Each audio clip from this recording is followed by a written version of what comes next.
Plants are a reservoir for water. Plants hold water.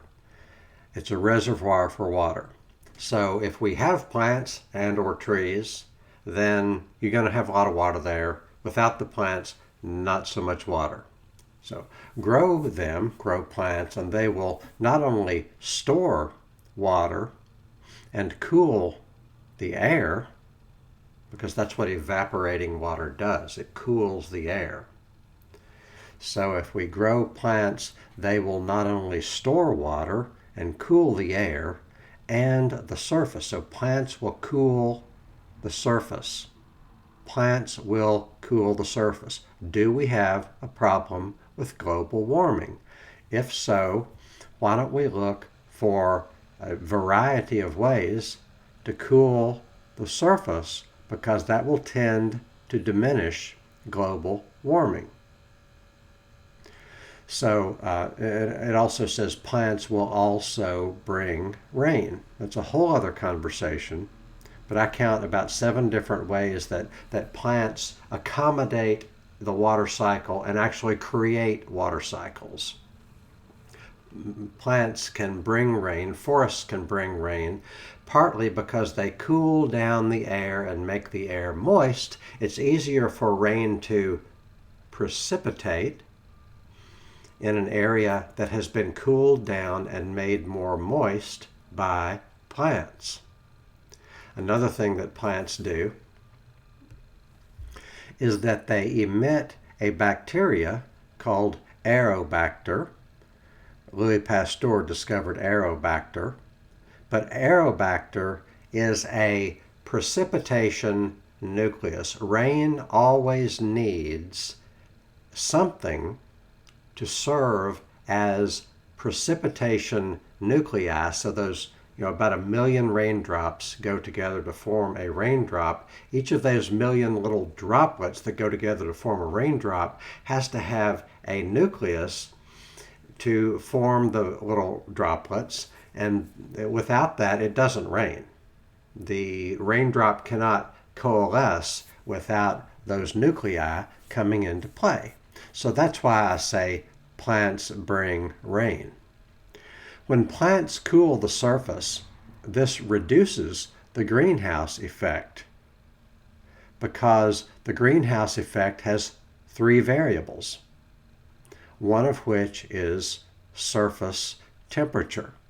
So the surface temperature is a variable. It's better to have the surface temperature be cooler if we're concerned about the greenhouse effect. If we want the greenhouse effect to be less, then we will cool the surface temperatures, and the way to cool surface temperatures, the most efficient way, the most low-cost way to cool surface temperatures, a way that has many fringe benefits, is to allow plants to grow. Needless to say, humans have a lot of control over how much plants grow.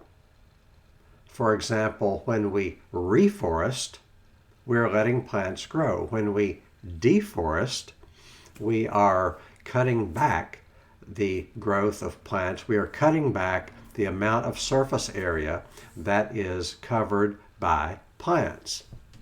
So it says if you cool the surface, you reduce the greenhouse effect exponentially. So I'm going to get a little bit technical here, give you a little bit of math. It says here by the 4th power of the temperature Kelvin. Kelvin is simply another scale for temperature. We have Fahrenheit, we have Celsius, and we have Kelvin. Kelvin is closely related to Celsius in that all you have to do, Kelvin starts at absolute 0, which is negative 273 degrees Celsius. So Kelvin, 0 degrees on the Kelvin scale, is negative 273 degrees on the Celsius scale, and 0 degrees on the Celsius scale is 273 degrees Kelvin. I just wanted to tell you what the Kelvin scale is.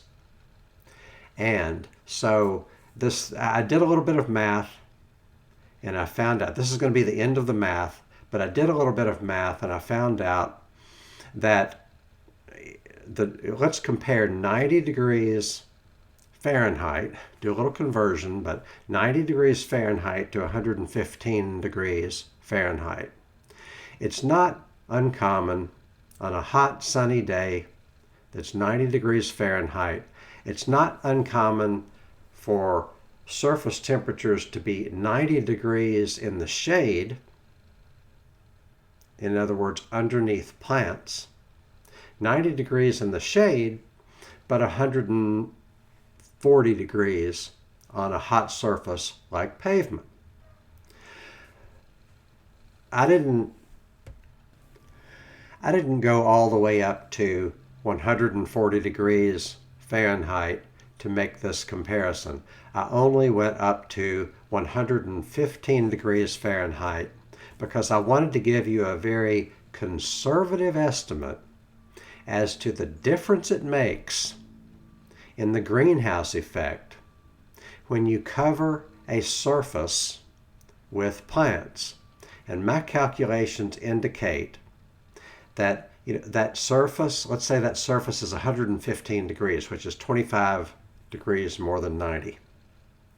So cutting to the chase, it is about a 20% difference in the amount of heat that is generated. It's a 20% difference in the amount of heat that's generated. Why is this important?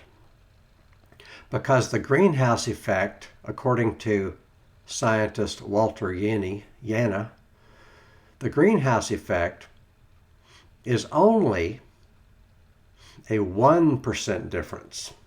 It's only a 1% difference. It's a comparison of, the difference is compare 343 watts per square meter with 340 watts per square meter.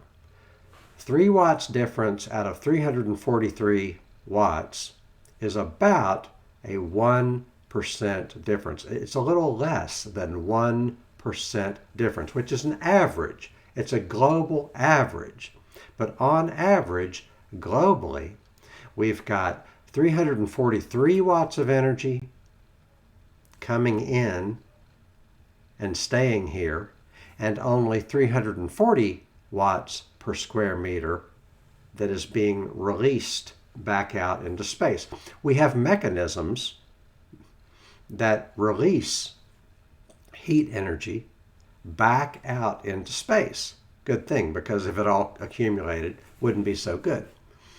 So compare 20% with 1%. In any given area, if you take an area that is not covered with plants and cover it with plants, and conservatively speaking, you're reducing the greenhouse effect by 20%, then you have more than compensated for the greenhouse effect in that area. That's why we need to allow plants to grow. That's why we need to fix our deserts. That's why we need to turn deserts into grasslands. That's why we need to let trees grow. That's why we need to have trees in cities that are covering the streets, because that will greatly cool the surface temperatures. Thank you for indulging me in a little bit of math. If that was confusing, I'll talk about this in the future because it's very important. It's very important because there's so much we can do where we are to reduce the greenhouse effect. So the last sentence here on my handy dandy meme is, when you cut plants down, you heat the surface and increase the greenhouse effect. When we cut plants down, we increase the greenhouse effect. When we let plants grow, we reduce the greenhouse effect because surface temperatures are very important.